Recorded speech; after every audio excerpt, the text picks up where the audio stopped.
વડોદરામાં એક વિદ્યાર્થીએ પેનથી બીજા વિદ્યાર્થીની આંખ ફોડી શાળાના વર્ગખંડમાં પહેલી બેન્ચેથી રમત રમતા એક વિદ્યાર્થીએ પેન ફેંકી તો છેલ્લી બેન્ચે બેઠેલા વિદ્યાર્થીની આંખ ફૂટી ગઈ.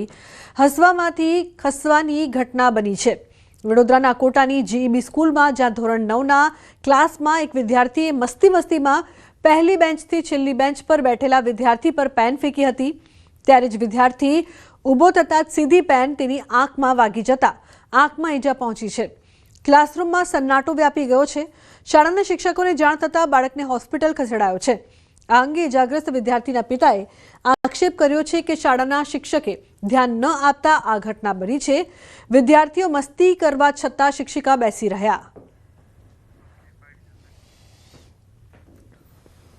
પહેલી બેન્ચીસ પર બેઠેલા છોકરાએ આ છેલ્લી બેન્ચીસ પર બેઠેલા એક છોકરાને પેન ફેંકી અને આ છોકરાને આંખમાં વાગી ગઈ.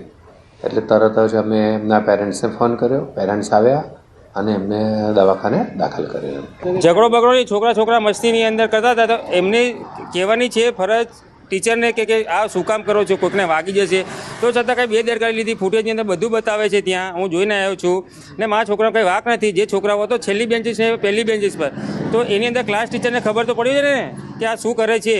એ નીચે મોઢું નાખીને બેઠી હતી, બરાબર. તો શું કરે, આ છોકરાઓ મસ્તી કરતા હતા. એના ફૂટેજ બધા છે. અને મારા છોકરાને છેલ્લી કાગળના ડૂચા માર્યા, પછી ભાઈ બોલપેન મારી, એ સીધી મારા છોકરાના જમણા આંખ પર પડી ગઈ હતી.